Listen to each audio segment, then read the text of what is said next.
igual yo les voy informando, nosotros estamos en constante comunicación para verificar hasta qué punto o hasta qué tema entraría el parcial. De igual manera, yo voy a estar compartiendo una carpeta de ejercicios resueltos de semestres anteriores para que ustedes también la consulten. Algunos de estos ejercicios, debido a la densidad o a lo que implica, los cálculos que implican esta temática, no los vamos a poder ver en clase, pero la idea es que ustedes los tomen como material de consulta y que les permita a ustedes también afianzar muchos de los conceptos que se van a ver. ¿Qué otro aspecto? Sí, en función de eso, pues yo estaré en conversación con ustedes y con los profesores para verificar que la fecha del parcial, pues que se apruebe esa fecha del parcial y hasta qué temática entraría. Pero pues el día de hoy la idea es poder verificar que a esa fecha, al 18 de octubre, sí se pueda realizar el parcial o si alguno de ustedes tiene algún impedimento de fuerza mayor que evite que puedan presentar el parcial en esa fecha.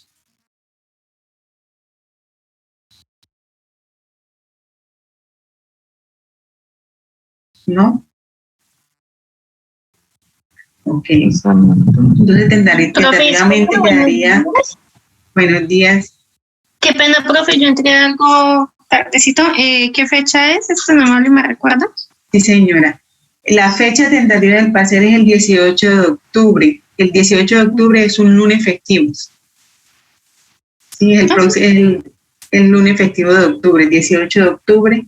Y el horario tentativo sería de 8 a 10 de la mañana o de 12 a 2 de la tarde, como convencionalmente se realiza. Sin embargo, con otros grupos han manifestado que les gustaría más el horario de 8 a 10, puesto que como es festivo, normalmente algunos de los estudiantes trabajan y preferirían estar entonces disponibles de 8 a 10 de la mañana. Profe, ¿no hay posibilidad de considerar que el parcial no se haga por escuela? ¿Que no se haga por escuela? O sea, sí, profe, que lo haga usted, este último parcial.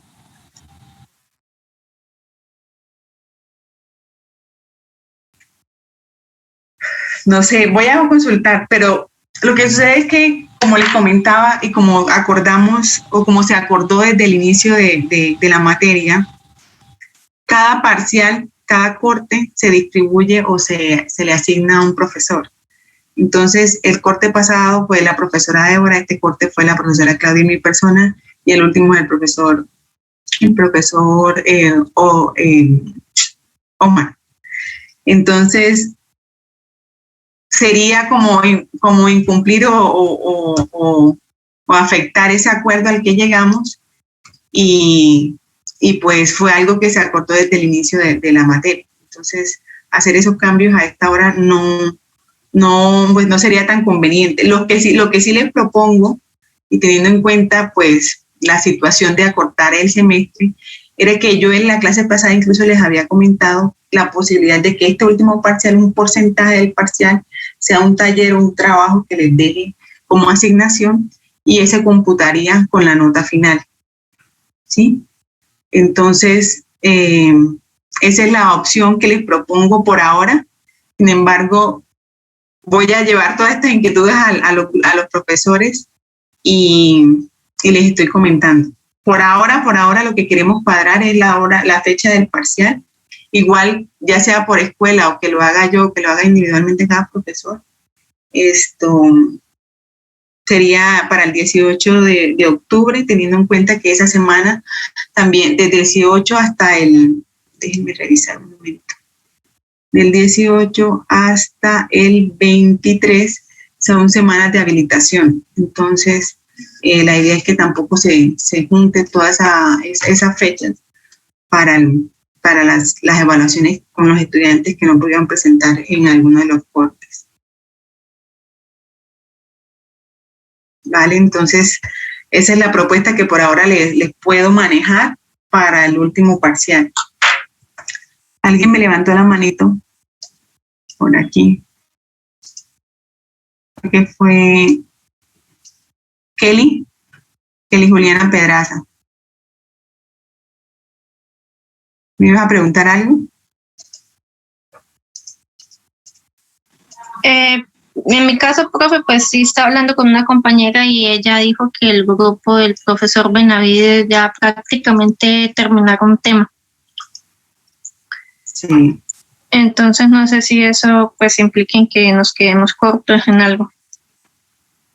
No, como les comentaba al inicio de la clase, ya estuvimos reevaluando todo el contenido de la materia, el contenido de este último corte, y para la proyección de aquí hasta la fecha del parcial, que es el 18 de octubre, alcanzaríamos a dar la temática.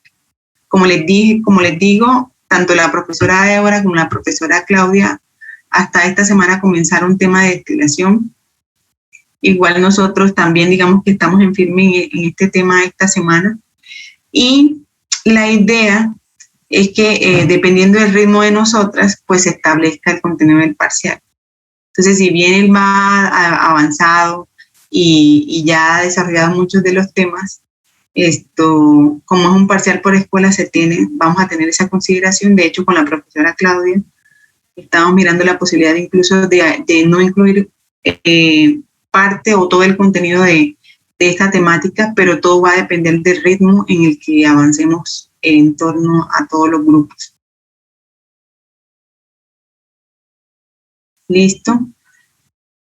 Bueno, la otra información es, bueno, el día de hoy ya condensamos la mayoría de notas. En general, pues, considero que pues, estuvo bien, pero hoy en la tarde nos vamos a reunir con la profesora Claudia para rectificar, verificar, y creo que a más tardar mañana estarían publicadas las notas y comenzaríamos a hacer correcciones ya con las personas que tengan inquietud. Profe, ¿nos fue bien en general o nos fue mal? En general yo considero que le fue bien. En general considero que le fue bien al grupo. A este grupo, pues, no puedo generalizar con todos, pero a este grupo le fue en general bien. Bueno, entonces siendo así, voy a comenzar la clase para no atrasarnos más y yo les estoy comentando clase a clase cómo va el desarrollo de los temas y qué decisiones se han tomado. Pero por ahora entonces aprobado que todos están de acuerdo tentativamente con que la fecha sea el 18 de octubre. ¿Listo? Bueno, el día de hoy vamos a hacer un recuento de lo que es balance de masa y vamos a introducir el balance de energía para una torre de platos. Vamos a hacer también algún ejercicio, vamos a hacer un ejercicio aplicando el balance de energía y también el balance de masa.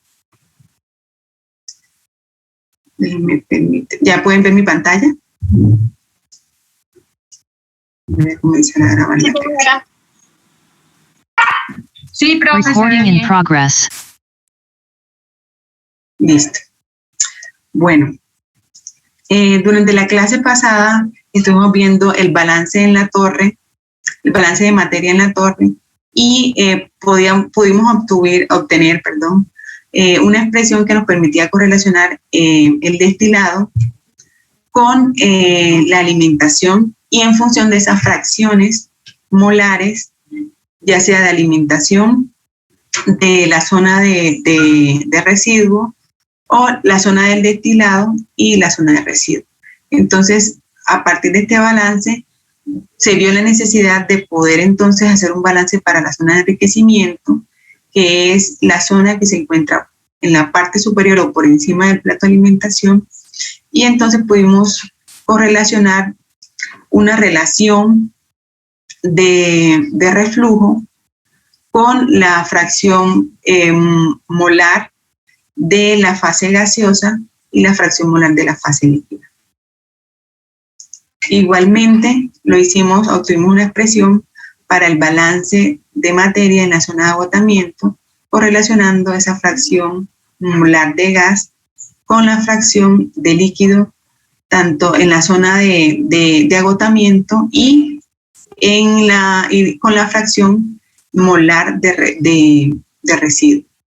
Entonces, con este conjunto de ecuaciones o deducción del balance de masa para cada una de las zonas de la torre de destilación, entonces fue también necesario introducir, por último, el balance en el plato de alimentación. En este balance del plato de alimentación se pudo correlacionar de cierta manera la zona de enriquecimiento que está por encima del plato de alimentación y la zona de agotamiento. Sin embargo, en este punto es donde utilizamos o empleamos el parámetro Q, y este parámetro Q es el que hace referencia. El parámetro Q es el que hace referencia a la relación de moles que ingresan, de esas moles que ingresan por el plato de alimentación, de esas moles de líquido que ingresan por el plato de alimentación, cuántas pasan a la zona de agotamiento, y básicamente es una relación de cuántas moles de líquido caen en la zona de agotamiento por cada mol de alimentación. Veíamos también que este parámetro Q va a depender de las condiciones termodinámicas, y aquí es donde tiene cabida el balance de energía y particularmente la entalpía asociada a ese flujo de alimentación. Con este parámetro Q, entonces, podíamos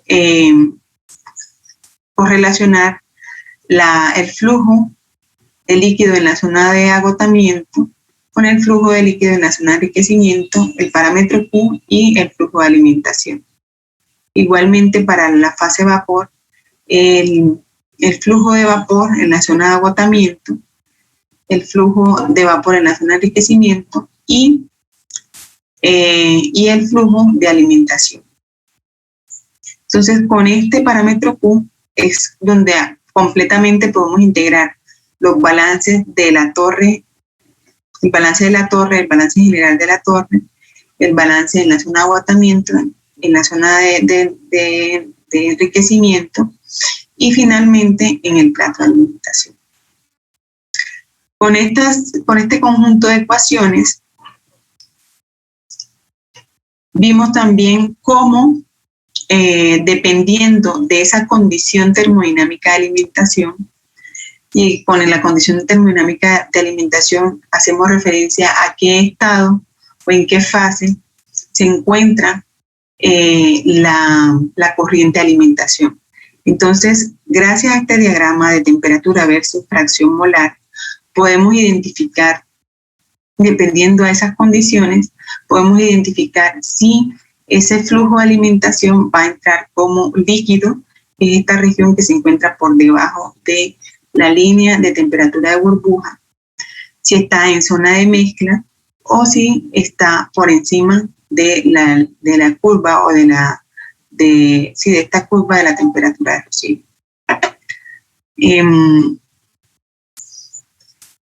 Entonces, aquí en esta zona vamos a tener principalmente vapor y vapor sobrecalentado.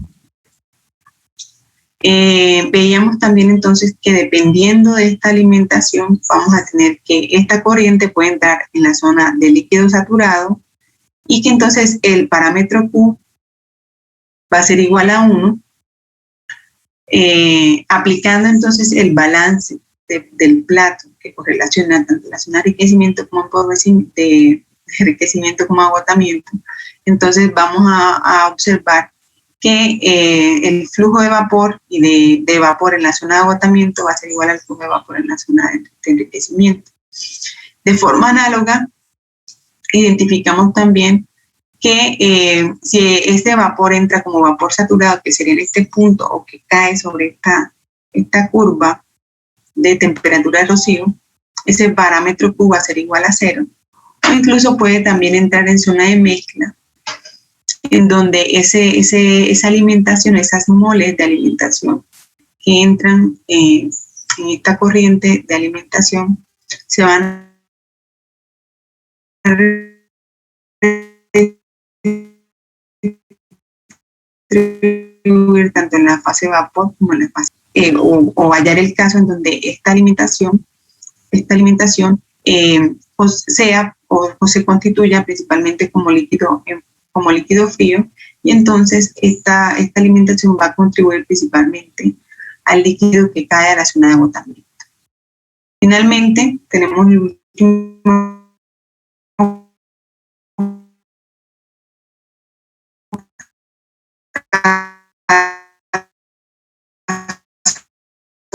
de vapor sobrecalentado, que esta zona superior al flujo de vapor a la zona de enriquecimiento. Siendo así, entonces ya tenemos el balance de la torre de destilación y el balance para cada una de esas zonas, y podemos también correlacionar o identificar cada una de las corrientes que entran y que salen de la torre de destilación. Esto es básicamente el balance de masa, ya mirándolo como analogía a lo que hacíamos inicialmente cuando trabajábamos con torres empacadas y torres de plata. Una vez establecido el balance de masa, entonces vamos a definir ciertas características o ciertas definiciones que nos van a permitir introducir el balance de masa, el balance de energía.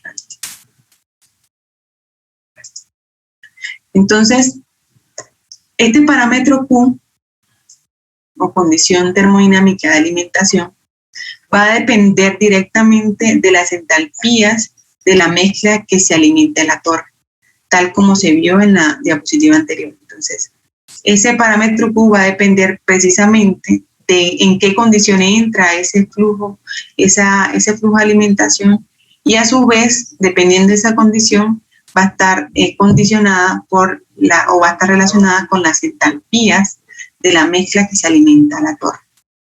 Entonces, Q se puede definir o se puede relacionar como la entalpía de vapor menos la entalpía de alimentación, dividido entre la entalpía del vapor menos la entalpía del líquido. Entonces, en esta parte tenemos la entalpía de vapor, en donde la entalpía de vapor, que es la entalpía de alimentación como vapor saturado. Entonces, bajo estas condiciones, la temperatura va a ser igual a la temperatura de rocío. En este punto nosotros nos encontraríamos en esta zona de la gráfica temperatura versus fracción molar, y estaríamos entonces, en esta zona.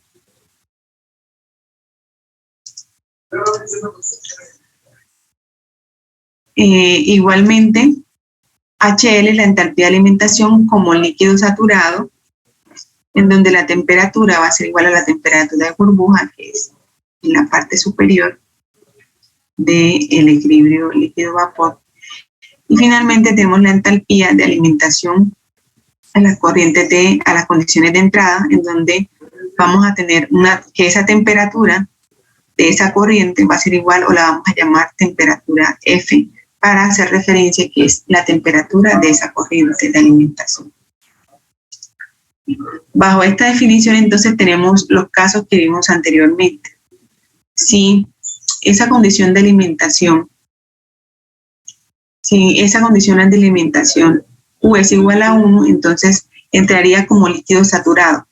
Y si entra como líquido saturado, entonces la entalpía de alimentación va a ser igual a la entalpía de vapor.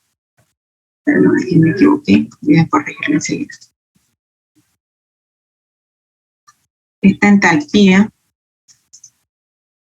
de alimentación va a ser igual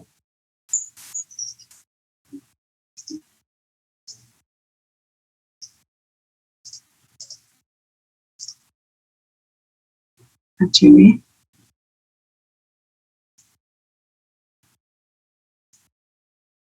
Profesoría HL. Líquido. Sí. Entonces, si entra como líquido saturado, entonces el numerador, tanto el numerador como el HF será igual a HL, y tendríamos entonces un como cociente 1. Y de esta manera sería un caso límite de los que veíamos anteriormente. Presentación.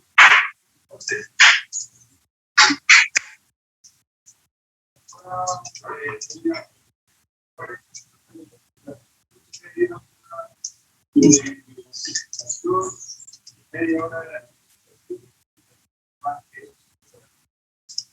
Listo. Entonces tenemos el caso límite en donde si entra como líquido saturado, esa entalpía de alimentación va a ser igual a la entalpía de líquido y entonces este valor de Q va a ser igual a 1. El otro caso es que este vapor, entre este flujo de alimentación, entre como vapor saturado y entonces el Q va a ser igual a 0 porque la entalpía de alimentación va a ser igual a la entalpía de vapor y entonces esto, HB menos HB, sería igual a 0 y Q tendría el valor de 0. Entonces, de esa manera, de manera análoga, podemos extrapolar el valor de Q para cada uno de los casos que vemos en esta gráfica. Sin embargo, ¿cómo calculamos o cómo podemos determinar el valor de la entalpía de vapor y la entalpía de líquido? Estas entalpías están correlacionadas, ¿se acuerdan de termodinámica cuando veíamos que esas entalpías las podemos correlacionar con la capacidad calorífica a presión constante para determinadas sustancias? Y entonces esta entalpía de líquido la podemos determinar como la fracción molar de A por su capacidad calorífica a presión constante por el producto multiplicado por la temperatura de operación o la temperatura de las condiciones de entrada menos la temperatura de referencia. Aquí hay algo muy importante que hay que resaltar y que es que esta temperatura de referencia va a ser o será la temperatura de ebullición del compuesto liviano. ¿Sí? Entonces siempre vamos a tener en cuenta que esta temperatura de referencia es la temperatura de ebullición del compuesto liviano. Entonces, en este término, este primer término hace referencia a la capacidad calorífica del compuesto A y este término hace referencia a la capacidad calorífica del compuesto B o asociada al compuesto B. Entonces, siempre recuerden que estamos en mezcla binaria. Entonces, este término, para poder conocer la fracción másica de B, sería 1 menos la fracción másica de A, multiplicado por su capacidad, por la capacidad calorífica de B, y la diferencia de temperaturas de operación, o de la temperatura de las condiciones de entrada menos la temperatura de referencia, que igualmente va a ser esa temperatura de ebullición del compuesto liviano. De forma análoga vamos a tener la entalpía de vaporización. Sin embargo, aquí en la entalpía de vaporización vamos a considerar un término de calor latente que vamos a llamar lambda, y este calor latente va a cuantificar ese cambio de estado de fase líquida a vapor. Entonces, a diferencia de esta entalpía de líquido, vamos a incluir o vamos a tener en cuenta este calor latente de vaporización que hace referencia precisamente a ese calor requerido para cambiar de fase líquida a fase vapor. Entonces, teniendo en cuenta esta aclaración, la entalpía de vaporización va a ser igual a la fracción másica de ese compuesto A multiplicado por, ahora sí, el calor asociado a este compuesto, que va a ser igual a la entalpía, al calor latente de vaporización de A más la capacidad calorífica de A por el producto por la temperatura de alimentación menos la temperatura de referencia. Igualmente, a esta entalpía o a este primer término le sumamos la entalpía del compuesto B, que va a ser la fracción másica de B multiplicada por la entalpía de por el calor latente de vaporización de B más la capacidad calorífica de B por la temperatura menos la temperatura de referencia.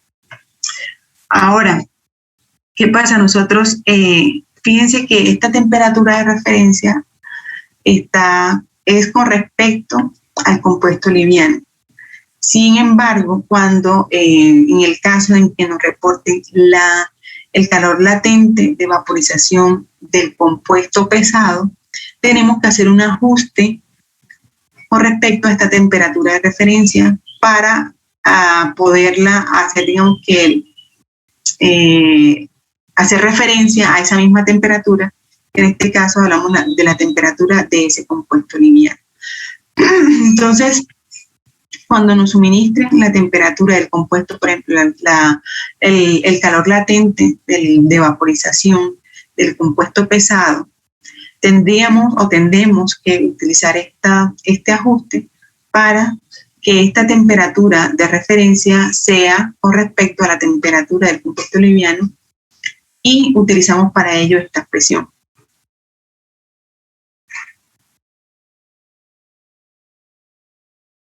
Yo creo que hasta aquí hay alguna pregunta.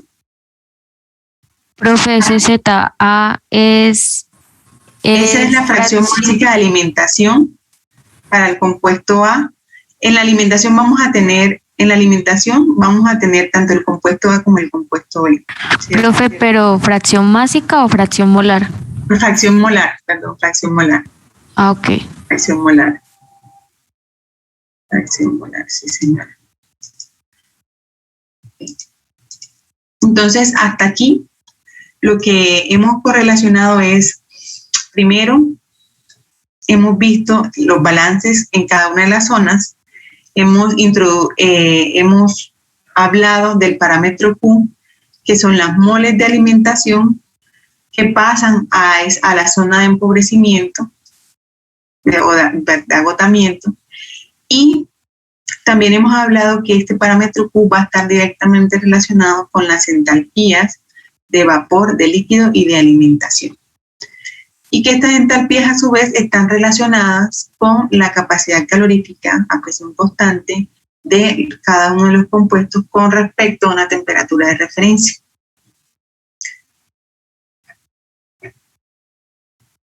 Para aclarar mejor estos conceptos, entonces observamos este ejercicio en donde nos dicen que hay una mezcla de benceno tolueno al 40% molar de benceno. Se destila en una torre de platos para obtener un destilado al 95% de livianos y unos fondos al 90% de pesado. El flujo de alimentación a tratar es de 100 kilomol por hora, ingresando a 87 grados centígrados a la columna.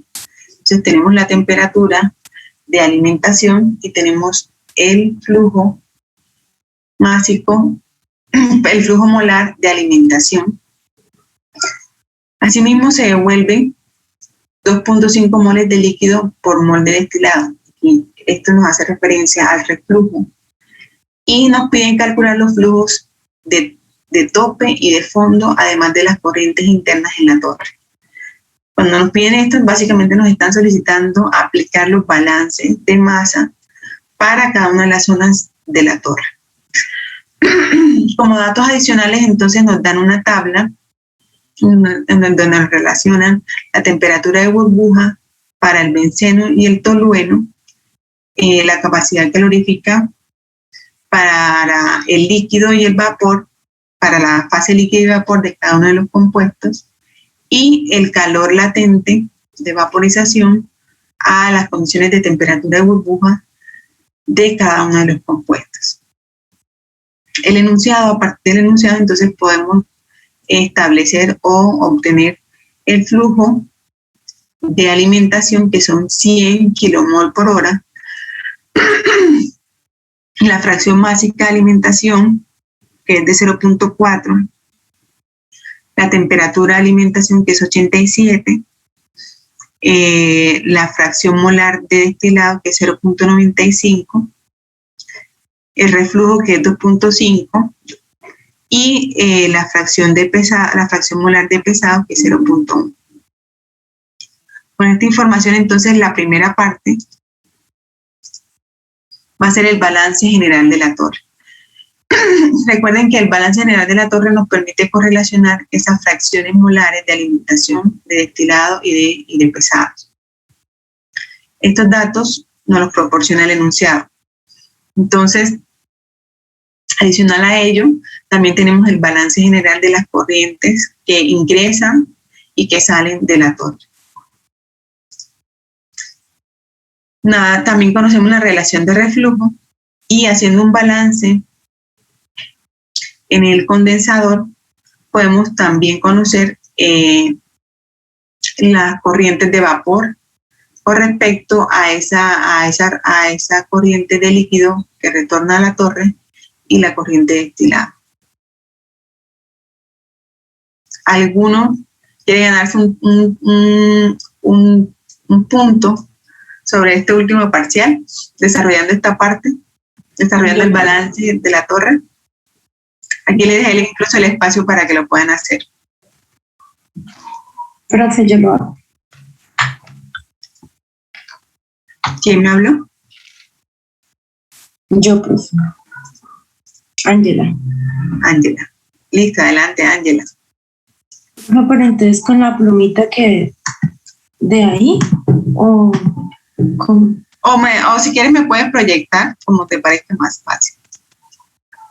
Yo creo que es mejor. Listo, entonces te voy a proyectar para aquí.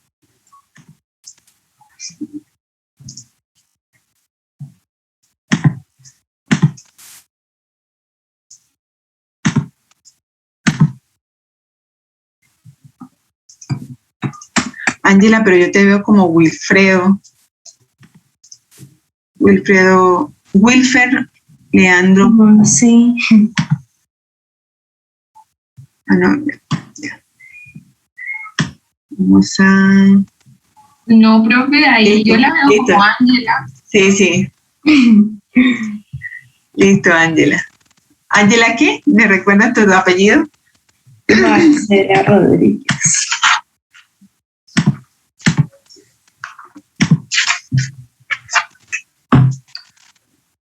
¿Ya puedo compartir, profe?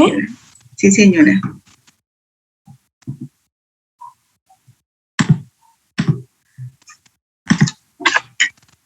No, profe. No, sí, ya. ¿Profe, ya? Sí, señora, ya la vemos. Bueno, entonces con la formulita esa que nos dieron allá arriba, que es... La del balance general en la torre. Señora. Entonces, esa fórmula es... ZF, en este caso es 0,4. Exacto. Menos XW. En este ejercicio es 0,1. Uh-huh. Sobre el XD, Sí. que es de 0,95. Menos el XW. Sí. Y multiplicado por 0. De mayúscula, ¿cierto? Sí, pues. Multiplicado por la corriente de alimentación, que serían 100 kilomol. Sí, señora. Entonces, eso me daría...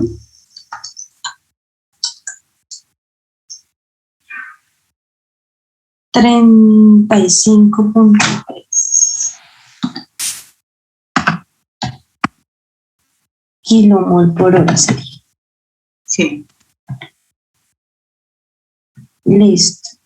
Ahora tenemos El balance general. Que esa relación de R es igual a L sobre D.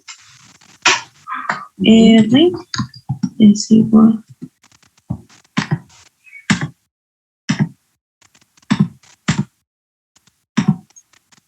a L sobre D. Sobre D. Entonces, podemos despejar L, que sería 2.5 por el D que hallamos que es 35. Sí, lo acabas de tener que es 35.3. Y eso me daría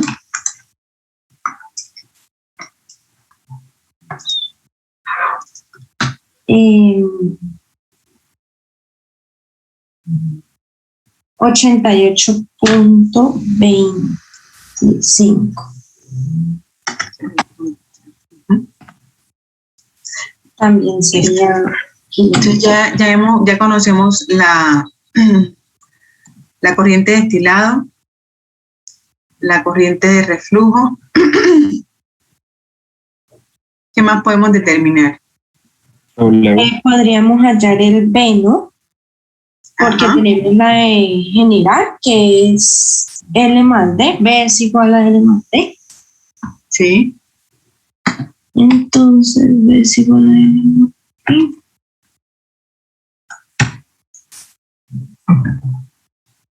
Y tenemos que también B es igual a R más 1 por D. Esa es otra ecuación. Pero igual con la primera la podrías hallar directamente porque ya conoces L, conoces D y puedes hallar. Bueno, pues sí, también. Entonces sería 35.3 más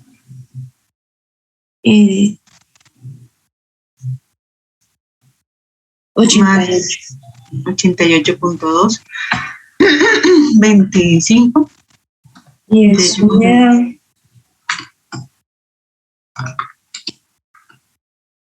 123.55 sería kilómetros por hora.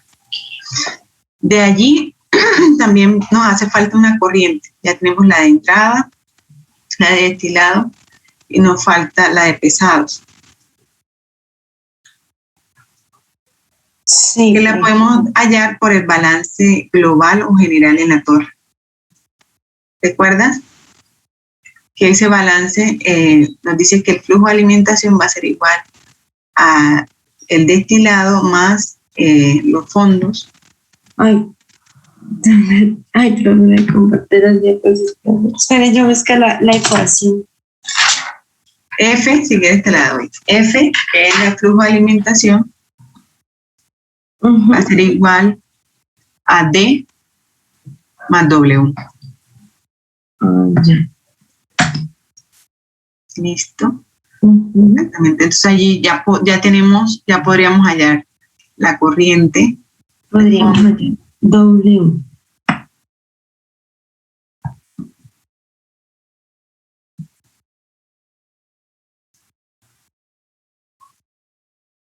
Sería 100 menos, ¿qué? Así, 100 menos 35. 100 menos 35.25. Y eso me da 64,7. Perfecto. Listo, con eso.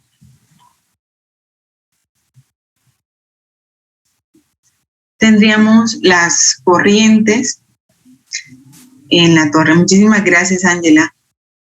Sin embargo, nos piden también conocer los flujos internos en la torre, es decir, las corrientes en la zona de agotamiento y en la zona de enriquecimiento.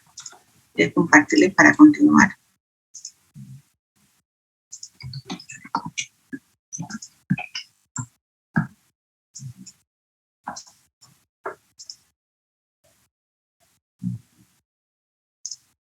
Profe, pero las de enriquecimiento ya no me la dan ahí en la tabla.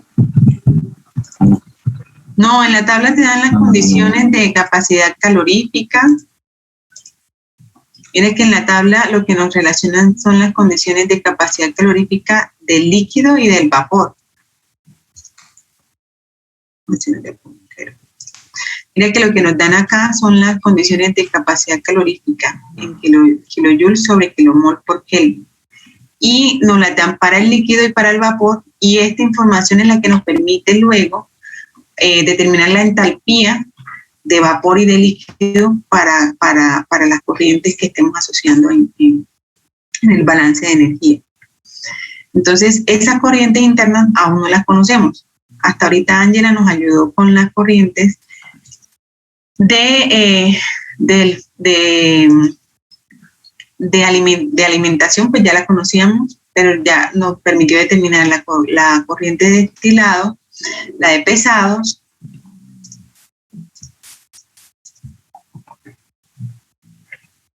la de destilado y la de pesados. Y ahora, recuerden que necesitamos conocer también estas corrientes de líquido en la zona de agotamiento, la corriente de líquido en la zona de enriquecimiento, que están relacionados por este parámetro Q y que depende de las condiciones de alimentación. Sin embargo, estas condiciones de alimentación van a estar dadas por esta gráfica o esta curva de equilibrio que nos dan el ejercicio. Entonces, esta curva de equilibrio nos permite conocer para la alimentación, que en este caso la fracción de alimentación, que es 0.4.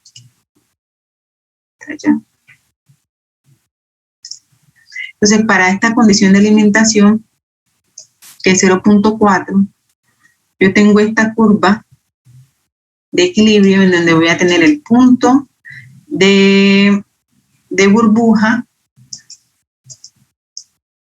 ¿sí? Temperatura de burbuja, y si sigo incrementando la temperatura voy a tener la condición del punto de rocío. Y necesitamos específicamente saber en qué condiciones entra esta corriente. Entonces, si se dan cuenta, la temperatura de alimentación es de 87 grados centígrados. Para esta condición de 87 grados centígrados, entonces, ¿en qué zona estaría? ¿En la zona de líquido, en la zona de mezcla o en la zona de vapor? Líquido frío, ¿no? ¿Cómo? Líquido frío. Correcto. Entonces, estaríamos aproximadamente aquí en 87. Y estaremos, esta sería la zona o las condiciones de alimentación, estaríamos como líquido frío. ¿Recuerdan para líquido cómo es ese factor de Q? Mayor a 1.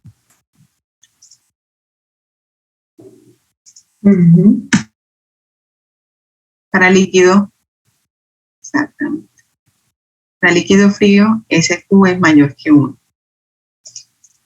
Listo. Entonces, ya identificando esa condición de alimentación, podemos entonces, debemos determinar este parámetro Q para poder conocer estas correlaciones o estos flujos internos en la torre. Para poder conocer el parámetro Q necesito conocer la entalpía de vapor, la entalpía de alimentación y la entalpía de líquido.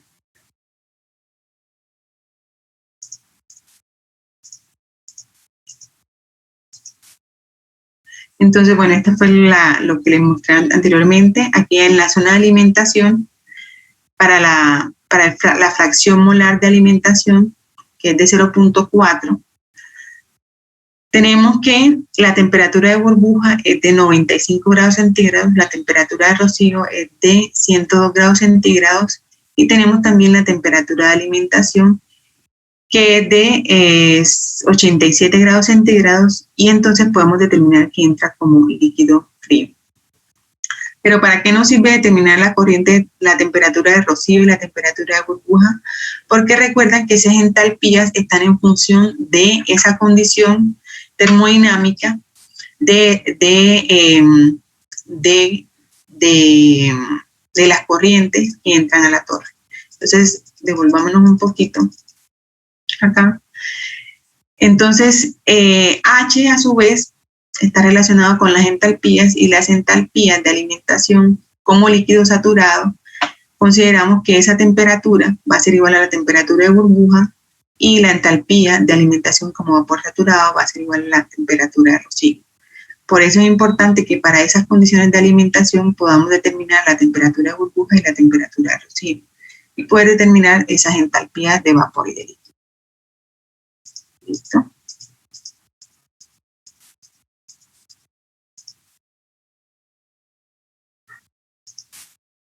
Ahora,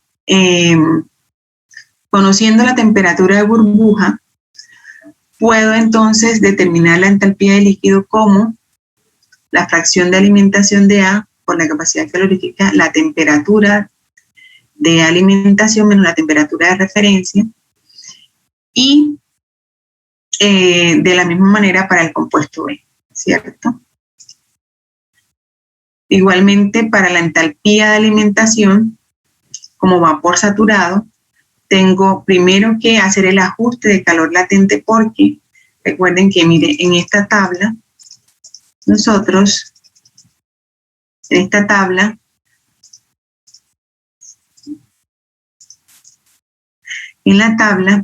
nos dan la entalpía, el calor latente de vaporización para la temperatura de burbuja de cada uno de los compuestos. Y por definición, nosotros habíamos visto que esta entalpía, este calor latente de vaporización, debe estar referido a la temperatura de burbuja del compuesto liviano, que en este caso es el benceno. Entonces tenemos aquí el compuesto A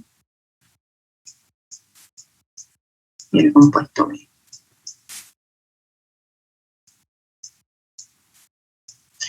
Benceno es el liviano y el tolueno es el pesado.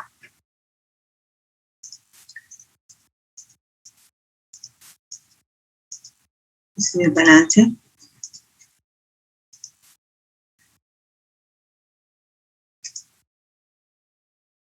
Ahora, entonces, reemplazando la información que tenemos, entonces tenemos la fracción molar de alimentación multiplicada por el C sub P dado en tablas. El C sub P en este caso de A es de 138,2 kilojoules sobre kilomol por Kelvin, multiplicado por la temperatura. Entonces, aquí tenemos la temperatura, que es de 95, menos la temperatura de referencia, que en este caso es 80.1. Más 0.6, que sería la fracción másica, fracción molar de benceno, de tolueno, multiplicado por su capacidad calorífica, que es de 167,5, multiplicado por esa diferencia de temperatura. ¿Listo? De esta manera, la entalpía de líquido sería entonces de 2.321 kilojoules por kilomol. De forma análoga, entonces, determinamos la entalpía de alimentación como vapor saturado. Pero como les comentaba, esta entalpía que nos relacionan en la tabla es con respecto al tolueno. La entalpía que nos relacionan para el tolueno es con respecto a la temperatura del compuesto pesado, que sería el tolueno, y necesitamos referirla con respecto al compuesto liviano, que es el benceno. Por ello, entonces, empleamos esta ecuación que nos permite hacer esa correlación con respecto a esa temperatura del compuesto. Señora. Profe, ¿la entalpía o el calor latente? El calor latente. Calor latente de vaporización. Ah, es que yo me confundo un poco, profe. Gracias. Calor latente de vaporización. Entonces, este calor latente de vaporización, para poder determinar la entalpía de vaporización de alimentación como vapor saturado, necesito referirla a la temperatura del compuesto liviano.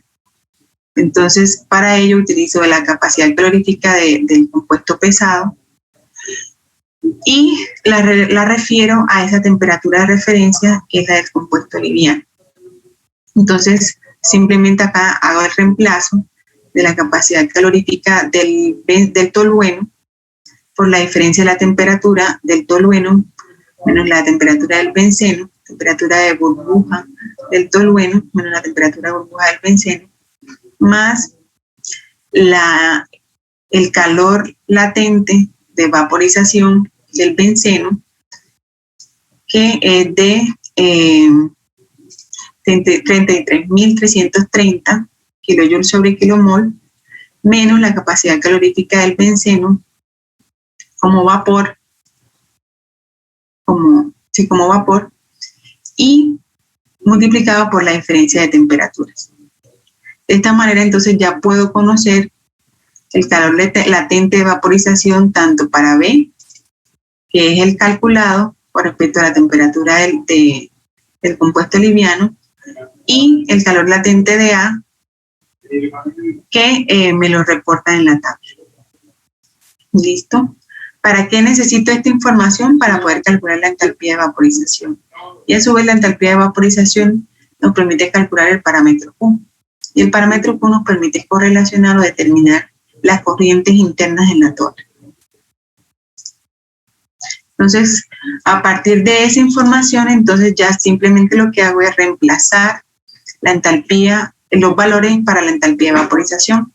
Conozco la fracción molar de alimentación, el calor latente de A, que sería el benceno, la capacidad calorífica me la reportan en la tabla, las temperaturas de burbuja menos la temperatura de referencia, más un término análogo para el tolueno. Reemplazando entonces cada uno de estos valores que previamente ya los he determinado, encontré que esa entalpía de vaporización es de 35.522 kilojoules por kilomol. Finalmente, pues ya tengo la entalpía de líquido, la entalpía de vapor. Ahora necesito conocer la entalpía de alimentación. Entonces, la entalpía de alimentación a las condiciones de entrada, ya dijimos que estaba en la región de líquido frío. Y entonces, esta temperatura que está relacionada en esta ecuación va a hacer referencia a la temperatura de alimentación, que en el enunciado nos mencionaban que era de 87 grados centígrados. Listo. Entonces,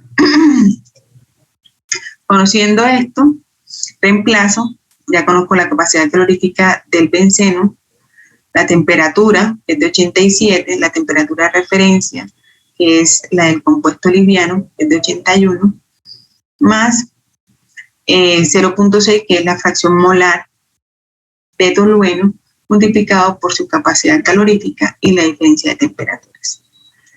De esta manera, entonces, conozco la entalpía del líquido, la entalpía de vapor y la entalpía de alimentación, y por tanto puedo determinar el parámetro Q, que es la correlación entre esas entalpías.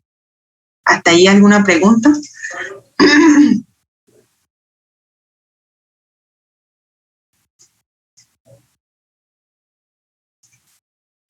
No hay preguntas, entonces continuemos.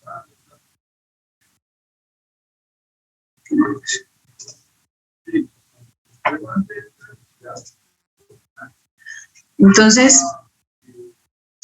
conozco cada una de las entalpías previamente determinadas, reemplazo los valores correspondientes y ese parámetro de condiciones termodinámicas Q es 1.04. Ya habíamos determinado que estábamos como líquido frío y entonces vamos a observar que estando como líquido frío, ese líquido o ese flujo de alimentación principalmente va a haber una contribución hacia la corriente líquida que sale del plato de alimentación y que entra en la zona de agotamiento. Para el balance en el plato de alimentación habíamos determinado que esa corriente de líquido, recuerden que esa corriente de líquido, pero en la zona de agotamiento va a ser igual a la corriente de líquido más Q por el flujo de alimentación. F lo conozco, Q ya lo he determinado y L también lo determiné en el balance de masa general. Entonces simplemente hago el reemplazo en la ecuación de balance para el plato de alimentación. Igualmente, para la corriente de vapor en el plato de alimentación conozco el flujo de vapor Conozco Q y conozco el flujo de alimentación. ¿Listo? Con esta información entonces he completado la pregunta que me hacía el enunciado y era cuáles son los flujos de la torre de destilación y cuáles son sus flujos internos. Hasta allí entonces hemos analizado o evaluado lo que son balances de masa y el parámetro termodinámico de alimentación que nos relaciona las entalpías de vapor, de líquido y de alimentación para poder correlacionar la zona de agotamiento y la zona de enriquecimiento. ¿Hasta aquí hay alguna pregunta?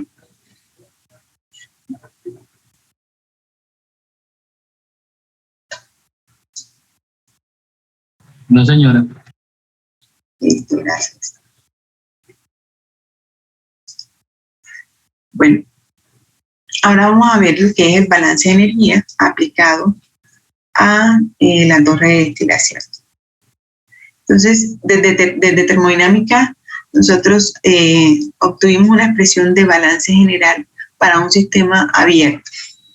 Teniendo en cuenta que nuestro volumen de control va a ser la torre de destilación, sobre este balance, entonces podemos aplicar este balance general, donde vamos a tener el término de calor, el término asociado al flujo, a la energía asociada a ese flujo que ingresa a la torre o a nuestro volumen de control, el término dependiente del tiempo, que hace referencia a la energía contenida en la masa dentro de nuestro volumen de control, y el término de la energía asociada a ese flujo de masa que sale del volumen de control, más un término de trabajo. Sin embargo, en este caso, vamos a hacer ciertas simplificaciones teniendo en cuenta que normalmente estas torres operan de manera continua.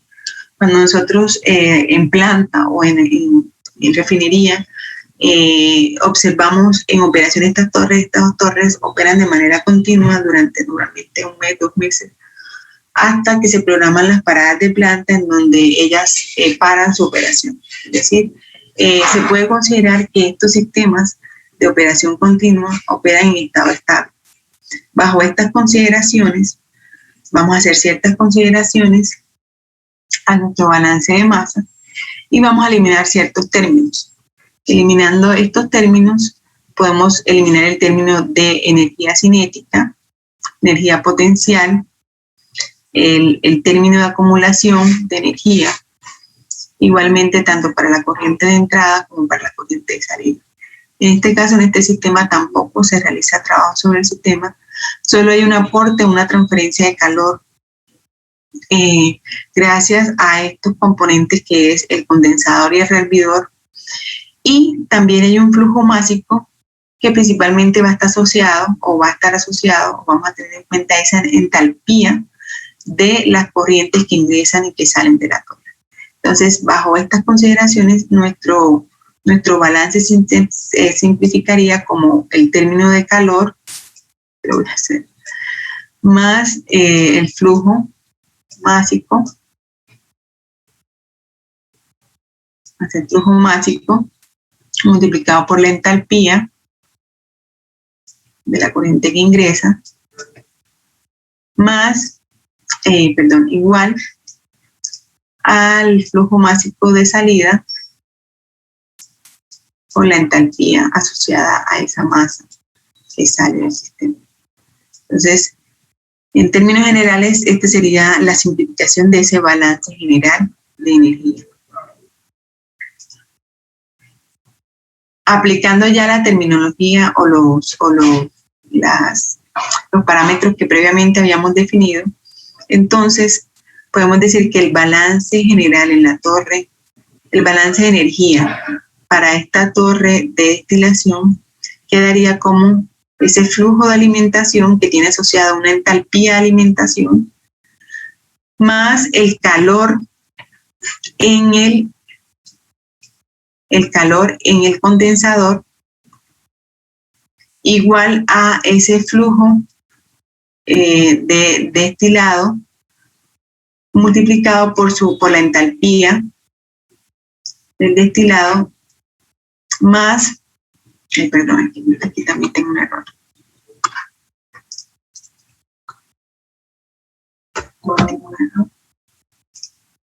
Aquí tengo un error y era el que venía de la vez pasada. Y esta es la corriente de reflujo y esta es la corriente de destilado.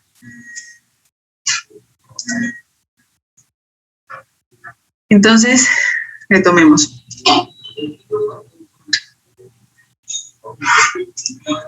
Tenemos entonces el balance de energía en la torre, para los cuales vamos a tener principalmente en cuenta las corrientes que ingresan, que sería F, y las corrientes que salen, que serían la corriente de destilado y la corriente de residuo.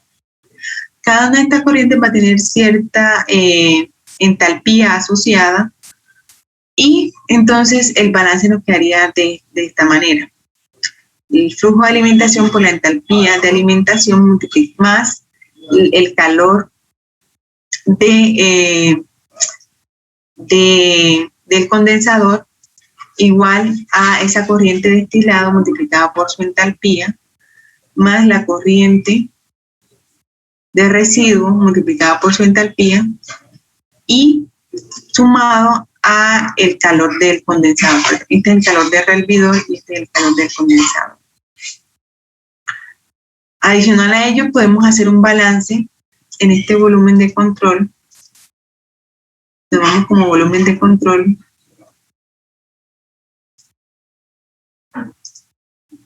si tomamos como volumen del control el hervidor, también podemos hacer un balance en el condensador y podemos hacer un balance en el hervidor.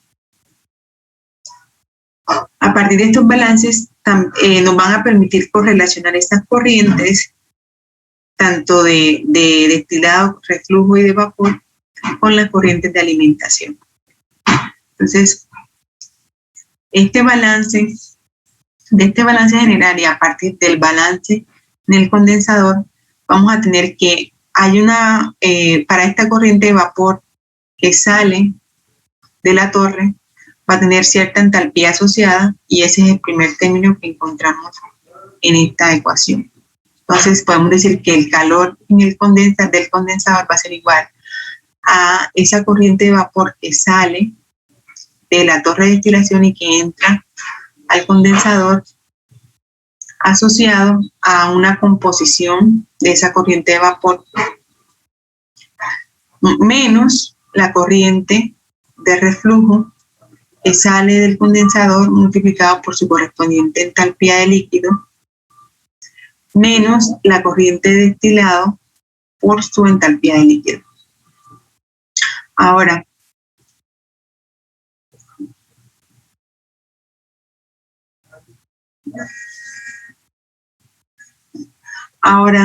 considerando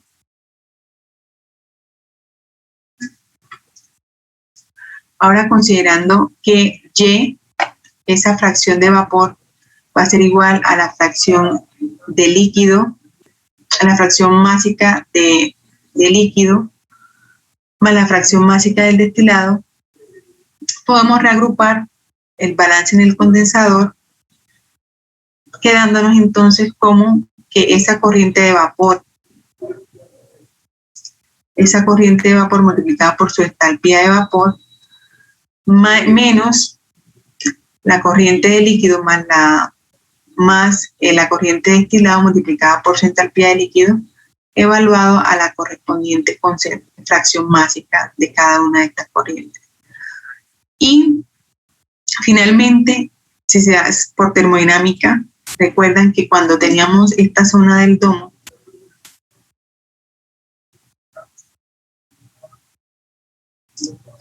cuando teníamos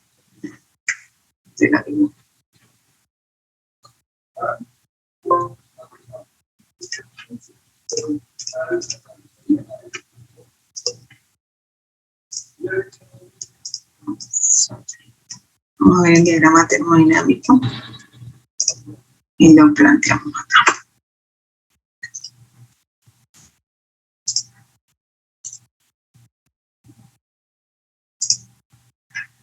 Entonces, para un diagrama termodinámico de temperatura, versus volumen específico. Entonces vamos a tener la zona de mezcla, en donde van a coexistir ese líquido y el vapor, ¿cierto? Para una temperatura determinada, vamos a tener esta zona en donde la calidad o la relación entre la masa o la fracción másica de vapor y la fracción másica de líquido varía desde 0 en la línea de vapor saturado hasta 1 en la línea de líquido saturado. Entonces, en esta zona vamos a tener asociado también una entalpía. Esta sería la entalpía de vapor y esta sería la entalpía de líquido, ¿cierto? Nosotros podemos determinar, o por tablas incluso, a una determinada temperatura, podemos determinar esa entalpía o esa diferencia de entalpía, la entalpía de líquido saturado menos la entalpía de vapor saturado, como la entalpía, como el calor latente de vaporización, y la podemos definir como la diferencia entre la entalpía de líquido menos la entalpía de vapor. Si observan, esa es la expresión que tenemos aquí en esta parte, y por esta razón este balance en el condensador lo podemos reescribir o lo podemos aproximar como que esa corriente de vapor que sale, que entra al condensador, va a ser igual a la corriente multiplicada por su entalpía, por su calor latente de vaporización, definiendo como ese calor latente de vaporización como la diferencia entre la entalpía de vaporización menos la entalpía de líquido. Y que viene desde este concepto, desde esta definición de los diagramas termodinámicos que veníamos para una sustancia. Profe. Señora. Profe, pero para que se cumpla esa ecuación 3, eso que usted dice de Y1 igual a X0 más XD, ¿no debería ser que Y1 es igual a X0, que es igual a XD? Sí. Para que se pueda cumplir. Sí, eso es lo que estaba mirando, porque aquí lo estoy evaluando en XD y aquí lo estoy evaluando en XD, y aquí igualmente lo estoy evaluando para esa fracción másica de destilado. Aquí es igual. Sí.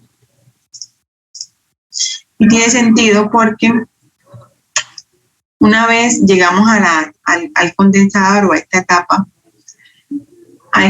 ya tenemos la fracción másica, la fracción molar de destilado, en la cual tenemos la máxima cantidad de ese compuesto volátil, que por ejemplo para el sistema benceno-tolueno era benceno, y esa fracción másica se va a mantener para este balance de energía. Y por eso lo evalúo para esta concentración de fracción molar del destilado. Muchas gracias, Ana María.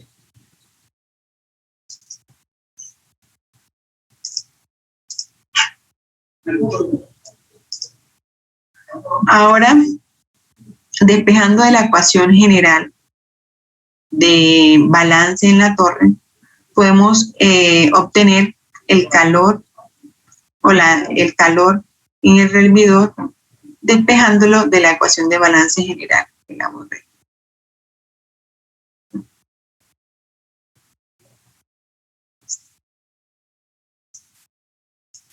Igual.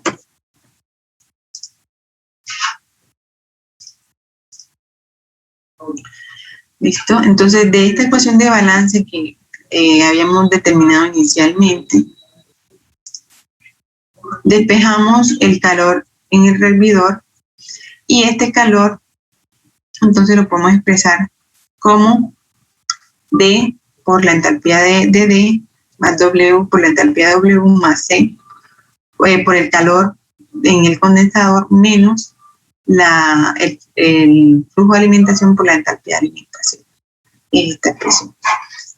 digamos que estas tres ecuaciones son las que me permiten, son las que me correlacionan el balance de energía en la torre de destilación. ¿Aquí hay alguna pregunta?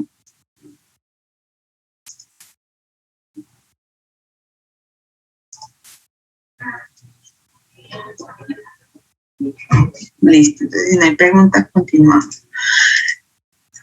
Vamos a tener ciertas consideraciones para estos balances en la torre de destilación. Entonces, conociendo que hay una zona de enriquecimiento, de agotamiento, y que nos son de particular interés la corriente de destilado y la de residuo, entonces la primera consideración que vamos a tener en cuenta es que la entalpía de alimentación se evalúa a su corriente temperatura de alimentación. Como lo veíamos en el ejercicio anterior, esa temperatura de alimentación era de 85 y es la que nos va a permitir identificar a esa fracción molar de alimentación y con la temperatura de alimentación poder definir en qué región de ese equilibrio líquido-vapor vamos a tener esa corriente de alimentación, ya sea como líquido frío, como zona de mezcla, como vapor saturado, como líquido saturado o como vapor sobrecalentado. Entonces, es lo primero que debemos tener en cuenta al momento de hacer los análisis o el balance de energía.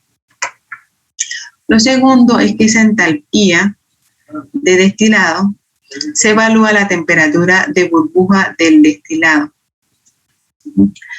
Recuerden que esa temperatura de burbuja del destilado está directamente asociada a la temperatura a la cual aparece la primera gota de burbuja y que está asociado también a ese punto de burbuja que veíamos en la gráfica de equilibrio para el equilibrio líquido-vapor. Entonces, aquí hay una consideración muy importante, la voy a resaltar, y es que si la mezcla tiene una alta concentración de liviano, ¿sí? Es decir, que esta fracción másica de destilado es mayor a 0.9, entonces la temperatura de burbuja va a ser aproximadamente a la temperatura de burbuja del compuesto A, porque este es el compuesto liviano, el que se encuentra en mayor proporción en el condensador, y entonces al hacer la diferencia, retomando la expresión de entalpía de líquido, vamos a tener que esa entalpía de destilado va a ser igual a 0. Ahorita lo vamos a ver con mayor detalle, pero siempre que tengamos esta característica de que la fracción de destilado es mayor, la fracción molar de destilado es mayor a 0.9, vamos a tener esta condición y entonces la entalpía en el destilado va a ser igual a 0. Ahora, la entalpía en el residuo, para la corriente de residuo, se evalúa a la temperatura de burbuja del despojo. Entonces, si la mezcla tiene una alta concentración de pesado, es decir, que es pobre en el compuesto liviano, por eso aquí decimos que XW es menor que 0.1, entonces la temperatura de burbuja es aproximadamente la temperatura de burbuja del compuesto pesado. Entonces, esas son las dos consideraciones importantes a tener en cuenta al momento de hacer los balances para poder determinar estas entalpías en el destilado y la entalpía en el residuo. Ahora, retomando nuevamente el ejercicio anterior, para las mismas condiciones, para el mismo sistema mencionado. Creo que te podrías devolver un segundito en la diapositiva. Señora. Gracias.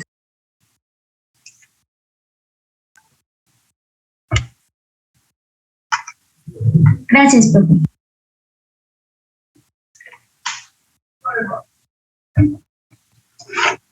Listo.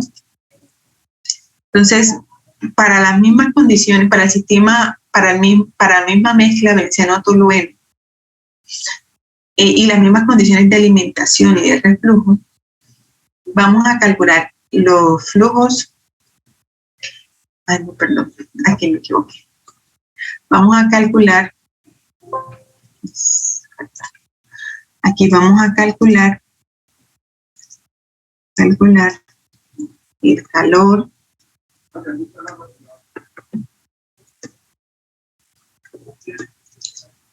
en el medidor.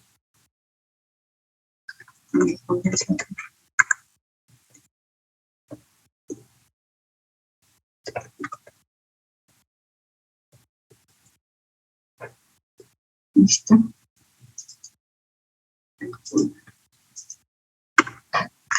Entonces, para ese mismo sistema, en donde ya habíamos definido los balances de masa, las corrientes que ingresan y salen de la torre, vamos a calcular ahora el calor para el condensador y el hervidor basado en estos balances de masa que ya analizamos para cada uno de los sistemas.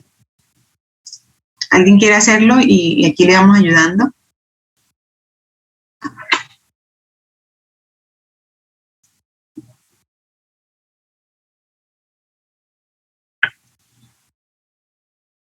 ¿Algún voluntario?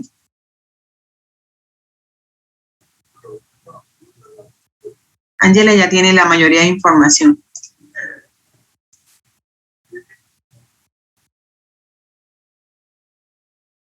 ¿Ninguno se quiere ganar puntos sobre el parcial? Profe, yo podría, pero pues me ayuda. Ahí te voy ayudando, Ana María. No te preocupes. Listo, te voy a compartir y vamos haciendo el análisis juntas. ¿Dale? Vale, profe. Ah, bueno, y si quieres, pues te proyecto para que tú sobre la plantilla hagas el desarrollo.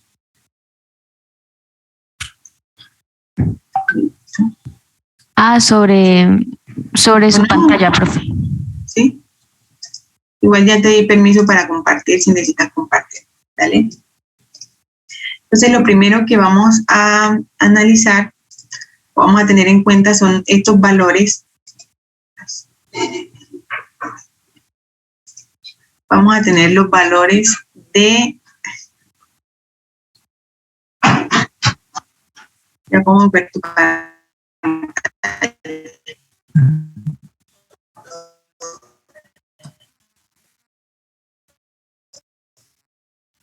Profe.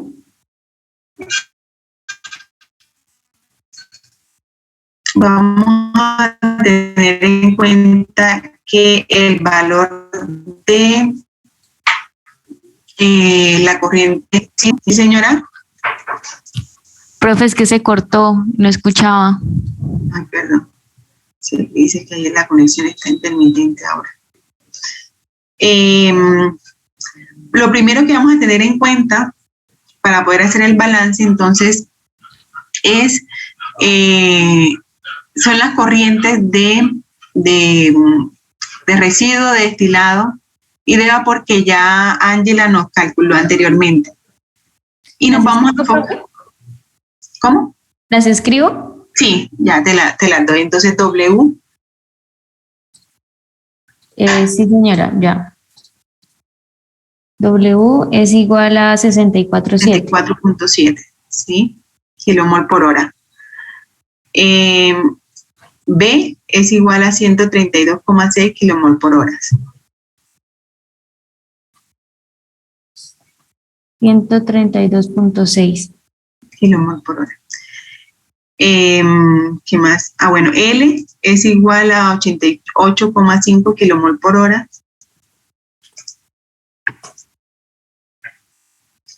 Y la corriente de alimentación F es 100 kilomol por hora. Profe, Señora. el B es 123. 123. ¿Yo qué dije? 132. Ay, perdón. 123,6 kilomol por hora. Profe, ¿cuál fue la última? ¿Qué pena? El flujo de alimentación que son 100 kilomol por hora. Sí, señora. Ya las tienes ahí organizaditas, listo. Entonces vamos a hacer el balance de energía para el hervidor y el condensador, ¿sí? Entonces vamos a ir estableciendo cada uno de los términos. En el condensador, el balance o el calor en el condensador va a ser igual A B por el lambda, ¿no, profe? Ajá, exactamente, a B por el lambda. Entonces ahora necesitamos hallar ese calor latente. Correcto, necesitamos determinar el calor latente de vaporización de la mezcla. de una mezcla benceno-tolueno. Entonces sería... Ay, ¿qué hice? Sería lambda igual. Lambda es igual a la fracción ¿De destilado, profe? de destilado para la fracción de destilado de A, que el enunciado nos los da y ese valor es de 0.95 para tenerlo en cuenta. Ah, profe, entonces es un calor latente promedio, ¿no? Correcto, sí señorita, el calor latente promedio. Ese calor en la tablita, ¿cuánto era que valía el calor latente de A, profe? El calor latente de A es el 30.820. 30.820, sí señorita. Vale, pues. Listo. Más la fracción molar de B, 33.330. listo. Profe, ya lo hago. Listo. 95 por 30.820.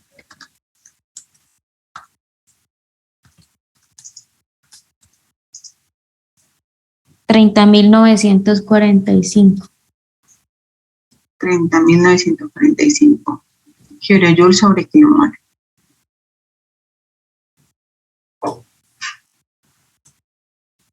Listo. Ahora lo reemplazo en la fórmula de El balance en el condensador. sería igual a B, que es 123.6 kilomol hora Ujú. por ese 30.945 kilojoules sobre kilomol. Ay, eso me da igual. ¿Cuánto te dio? 30. 3.824.863. Ok, pasa ese valor a gigajoules, Pues dividido por un millón, ¿no, profe? millón. Exactamente. Entonces sería 3.82 gigajoules sobre hora. Ay, perdón. ¿Sí, profe? Sí, por hora. Sí. Listo. Entonces, hasta allí determinamos el balance en el condensador. Ahora, para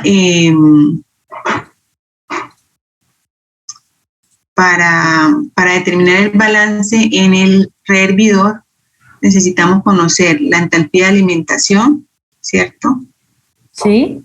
Necesitamos conocer la entalpía la entalpía del destilado y la entalpía del residuo. Entonces vamos a ir haciéndolas una por una y yo te voy aquí acompañando. Profe, la entalpía de la alimentación ya la habíamos hallado, ¿no? Ah, sí, claro, sí la habíamos hallado. ¿Ese valor cuánto fue? Fue de, si quieres yo te lo busco acá, este valor fue 1075. de 1075 kilojoules sobre kilomol. Sí, profe.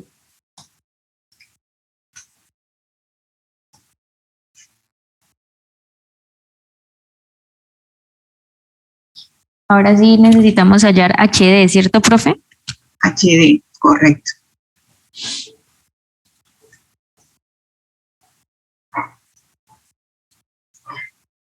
Recordando que ese destilado valga la redundancia, es líquido, y entonces al ser líquido podemos utilizar una expresión similar a cuando determinas la entalpía de líquido, que era... O sea, sería X. ¿Escribo la ecuación? Sí, se creería que sí es conveniente. XD por el CP de A multiplicada por la temperatura de D menos la temperatura de referencia. Más 1 menos XD, que sería la composición del tolueno, por C sub P de B, por la temperatura de D, menos la temperatura de referencia.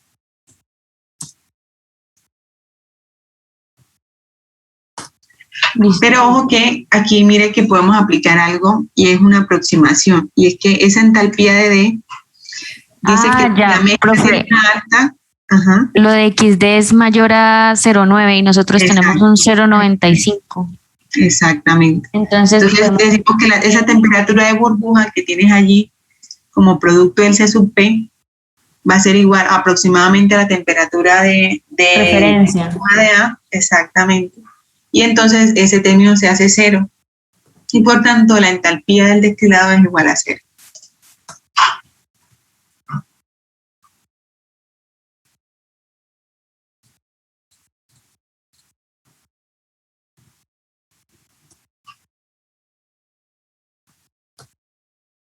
Cero, profe. Listo. Ahora ya necesitamos determinar la entalpía para residuo, es decir, HW. Listo, sí. Profe, ¿ese también es como la de líquido? Ese también es como la de líquido, sí. Ahí vamos a tener en cuenta la fracción de... Profe, porque es que decimos que tomamos las entalpías como líquido saturado. ¿Por qué es que decimos eso? Ah, bueno, porque nosotros las tomamos como líquido, al menos cuando analizamos el destilado, vamos a tener una corriente líquida que sale, ¿cierto? Que es el vapor que se condensa y sale líquida. Mientras sí, en el hervidor es un hervidor parcial, entonces vamos a tener cierto porcentaje de vapor que sale, que ingresa a la torre, pero como es parcial vamos a tener una corriente líquida, que es la corriente de residuos, que está relacionada con esa fracción molar de líquido que sale de la torre. Entonces, por eso también hacemos referencia a un residuo y esa corriente es líquida. O sea, destilado y residuos salen como líquidos. Como líquido, sí. Recuerda que es un rehervidor parcial. Vale, y que ese rehervidor evapora un porcentaje de esa corriente de líquido, y ese vapor es el que ingresa a la torre, y el que sale de la torre es la corriente de residuo, que es W. Profe, ¿me puede dar el CP de A? Sí, profe. Ya te lo busco. Su PDA es 138,2. Profe, y la temperatura TW es la temperatura de burbuja, ¿no? Burbuja, correcto. Pero a la composición de 0,1. Exactamente. Profe, ¿y cuál es ese valor? Ese valor es de 105. ¿105? Sí, 105 grados centígrados. Recuerden también que normalmente en estos tipos de problemas vamos a tener vamos sí o sí a necesitar esa gráfica o esa curva de equilibrio líquido-vapor para el sistema que estemos analizando. Recuerden que cuando analizábamos torres empacadas y torres de platos, nos daban la relación de equilibrio y lo aproximábamos a una línea recta. En este caso, siempre normalmente va a ser gráfico, entonces a partir de esa curva o ese diagrama de equilibrio de temperatura versus fracción que se le suministre, allí es donde vamos a hacer los análisis para esa temperatura de burbuja, temperatura de rocío y condiciones de entalpía. Profe, y por ejemplo, ¿ustedes nos dan las gráficas? Sí, nosotros voy a subir unos ejemplos de esta primera parte para que los analicemos la próxima clase al inicio. Y miremos entonces qué se les suministra durante el parcial y cómo lo tienen que analizar, ¿vale? Vale, profe, ¿me puede dar el CPB? Sí. Entonces su PDB es... Su PDB es 165,5. 167,5.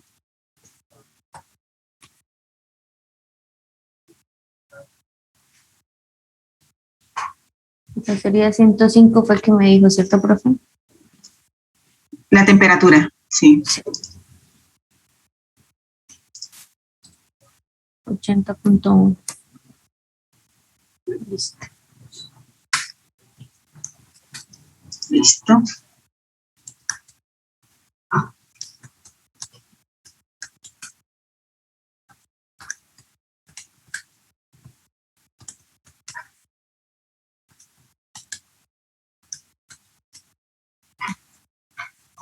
Profe, 4.262.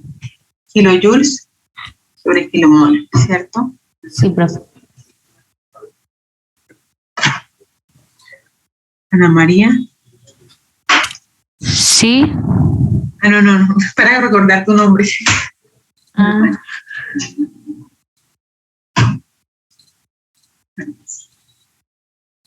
Listo, profe. Y ahora sí reemplazamos. En el balance para hervidor. Entonces ese balance nos queda que el balance en el hervidor, o sea, QH va a ser igual a D por HD más W por HW menos F por HF más Q de C, que es el calor del condensador.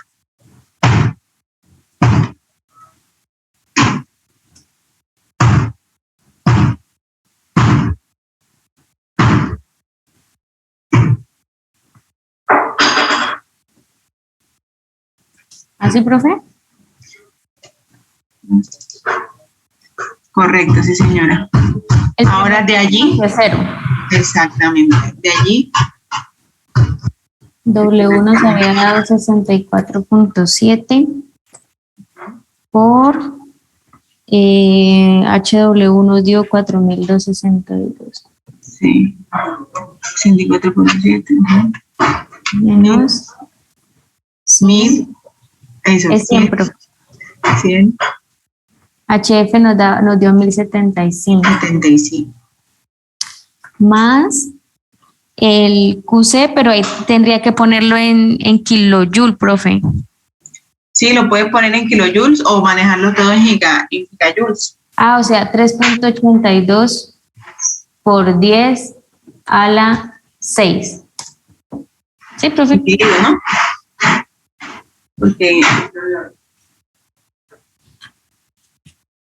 es dividido. Porque en el numerador tienes kilojoules. No, profe, es multiplicado. Nos había dado 3.82 gigajoules. Si lo quiero pasar a kilojoules, debo multiplicarlo por... Sí. Para que todo quede en kilojoules.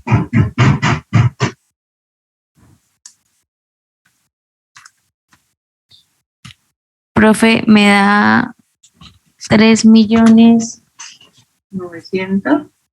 Sí, 993. Profe, ¿sí está ahí? Sí. 53. Que eso se puede aproximar. Kilojoules. Sí. Kilojoules sobre hora. Sobre hora. Que eso se puede aproximar, profe, para dejarlo en gigajoules, ¿no? Sí. A 4. Ah, bueno. A 3.9 gigajoules por hora. Listo, profe. Listo, muchas gracias, Ana María. Eso era. ¿Alguno de los compañeros tiene preguntas?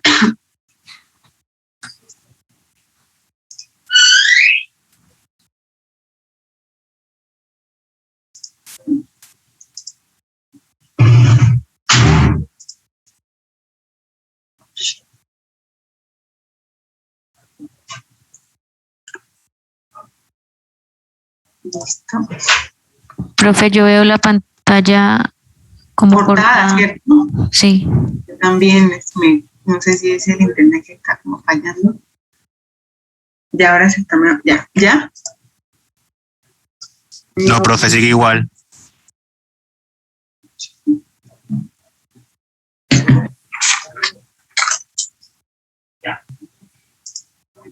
Ahora ya.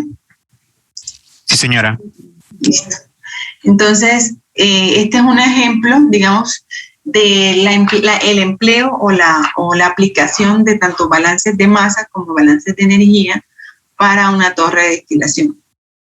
El siguiente paso, el siguiente tema que vamos a ver es principalmente métodos para cálculo de etapas ideales en torres de destilación. Vamos a ver el método de McEftiel y el método de Poncho Savarit para hacer estos cálculos. Entonces, por el día de hoy, esto sería el contenido de la clase. Ahorita voy a subir las diapositivas y no sé si tengan alguna pregunta o duda al respecto. Por favor, yo en la medida en que vaya a ir abordando los temas, voy a dejar un compendio de ejercicios porque vamos a desarrollar algunos ejercicios en clase, pero hay otros que son importantes que también revisen. Y si tienen alguna duda al inicio de las clases, los vamos revisando antes de comenzar a pasar a los nuevos temas y así sucesivamente. ¿Listo?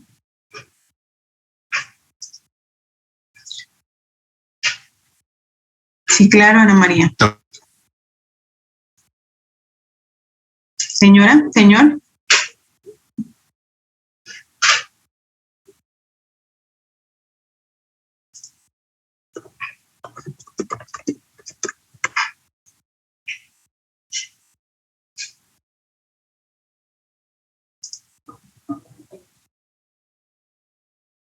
Recording stopped.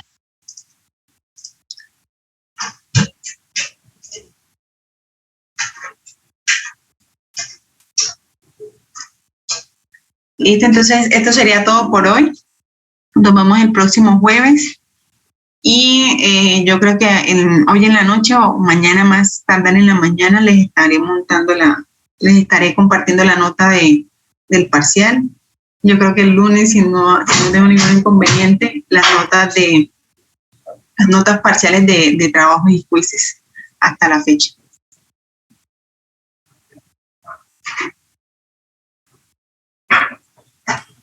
Listo, profe. Gracias. Bueno, hasta luego.